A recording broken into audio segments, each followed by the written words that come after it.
ಅವರ ಗದ್ದೆನ ಉಳೋದಕ್ಕೆ 2 ಎತ್ತುಗಳಿದ್ವು. ಆದ್ರೆ ಅವೆರಡರಲ್ಲಿ ಒಂದು ಎತ್ತು ಕಲ್ಲುಗೆ ವಯಸ್ಸಾಗ್ಬಿಟ್ಟಿತ್ತು. ವಯಸ್ಸಾದ ಕಲ್ಲುಗೆ ಉಳೋದಕ್ಕೆ ಕಷ್ಟ ಆಗ್ತಿತ್ತು, ಅದು ಬಿದ್ದ್ಬಿಡ್ತಿತ್ತು. ಆದ್ರೆ ಕಲ್ಲು ಜಯಂತಿ ಸಿಂಗ್ಗೆ ತುಂಬಾನೇ ಸಹಾಯ ಮಾಡಿತ್ತು. ಒಂದು ದಿನ ಜಯಂತಿ ಸಿಂಗ್ ಯೋಚಿಸ್ದ, ಈ ಕಲ್ಲು ವಯಸ್ಸಾಗಿದೆ, ಅವನು ನನಗೆ ತುಂಬಾನೇ ಸಹಾಯ ಮಾಡಿದಾನೆ, ಅವನಿಗೆ ಸ್ವತಂತ್ರಗೊಳಿಸ್ಬೇಕು ಅನ್ಸುತ್ತೆ. ಅವನು ಕಲ್ಲು ಹತ್ರ ಹೋಗ್ತಾನೆ ಮತ್ತೆ ಅವನನ್ನ ಕರ್ಕೊಂಡು ಗದ್ದೆಯಿಂದ ಹೊರಗ್ ನಡೀತಾನೆ. ಸ್ವಲ್ಪ ಹೊತ್ತಿಗೆ ಅವರಿಬ್ರು ಕಾಡು ತಲುಪ್ತಾರೆ. ಕಲ್ಲು, ನೀ ನನಗೆ ತುಂಬಾನೇ ಸಹಾಯ ಮಾಡಿದ್ಯಾ, ಅದಕ್ಕೆ ತುಂಬಾ ಧನ್ಯವಾದಗಳು. ಈಗ ನಿನಗೆ ವಯಸ್ಸಾಗೋಗಿದೆ, ನಿನ್ನ ಹತ್ರ ಇನ್ನೂ ಕೆಲಸ ತಗೊಳ್ಳೋದಕ್ಕಾಗೋದಿಲ್ಲ, ನಾನ್ ನಿನ್ನನ್ನ ಸ್ವತಂತ್ರಗೊಳಿಸ್ತಾ ಇದ್ದೀನಿ. ಜಯಂತಿ ಮಾತುಗಳನ್ನ ಕೇಳಿ ಕಲ್ಲು ಭಾವುಕನಾಗ್ತಾನೆ. ವಾಪಸ್ ಹೋಗೋದಕ್ಕೆ ಯೋಚಿಸ್ತಾನೆ. ಆದ್ರೆ ಆಮೇಲೆ ಅವನಿಗೆ ಅನ್ಸುತ್ತೆ ಈಗ ಜಯಂತಿಗೆ ಅವನನ್ನ ನೋಡ್ಕೊಳಕ್ಕಾಗಲ್ಲ ಅಂತ. ಕಲ್ಲು ಈಗ ತನ್ನನ್ನ ತಾನೇ ನೋಡ್ಕೊಳ್ಳೋದು ಅಂತ ಯೋಚಿಸ್ತಾನೆ. ಕಲ್ಲು ಹೊಸ ಆಶ್ರಯವನ್ನ ಹುಡುಕ್ತಾ ಒಂದು ಗುಹೆ ಬಳಿ ಬರ್ತಾನೆ. ಈ ಗುಹೆ ಹತ್ರ ಸಾಕಷ್ಟು ಹುಲ್ಲು ಮತ್ತೆ ಹತ್ರದಲ್ಲೇ ಒಂದು ನದಿ ಕೂಡ ಇತ್ತು. ಈ ಜಾಗ ನನ್ನ ನಿವಾಸಕ್ಕೆ ತುಂಬಾ ಚೆನ್ನಾಗಿದೆ. ಕಲ್ಲು ತನ್ನ ಹೊಸ ಮನೆಯಲ್ಲಿ ತುಂಬಾ ಖುಷಿಯಾಗಿದ್ದ.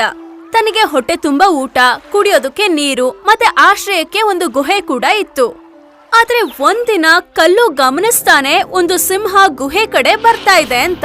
ಕಲ್ಲು ಹೆದರ್ತಾನೆ, ಆದ್ರೆ ಸಂಯಮವನ್ನ ಕಳ್ಕೊಳ್ಳಲ್ಲ. ಅವನಿಗೆ ಒಂದು ಉಪಾಯ ಹೊಳೆಯುತ್ತೆ. ಇಲ್ ನೋಡು, ನಾವಿವತ್ತು ಹೊಟ್ಟೆ ತುಂಬಾ ಊಟ ಮಾಡೋಣ.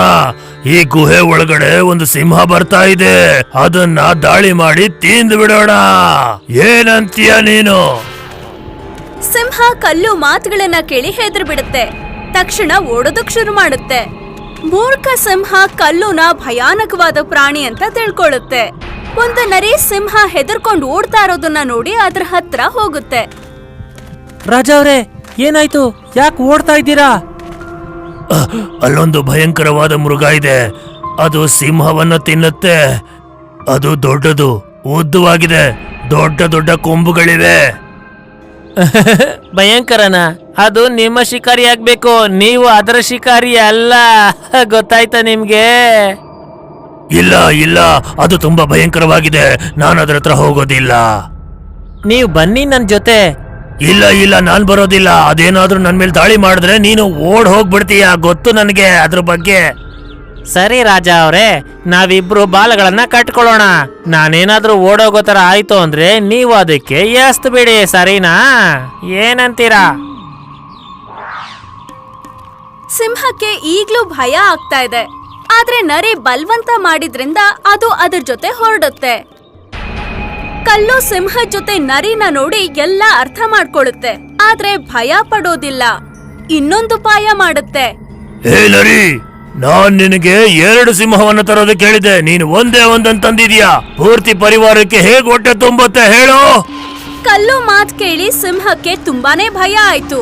ಪಾಪ ನರಿ ಇಡೀ ಕಾಡೆಲ್ಲ ಒದ್ದಾಡ್ತಾ ಇತ್ತು. ಕಲ್ಲು ತನ್ನ ಚಾಲಾಕಿತನದಿಂದ ಪ್ರಾಣ ಉಳಿಸ್ಕೊಳ್ತು. ಅದಕ್ಕೆ ಹೇಳೋದು, ಕಷ್ಟ ಬಂದಾಗ ಹುಷಾರಾಗಿ ಕೆಲ್ಸ ಮಾಡ್ಬೇಕು.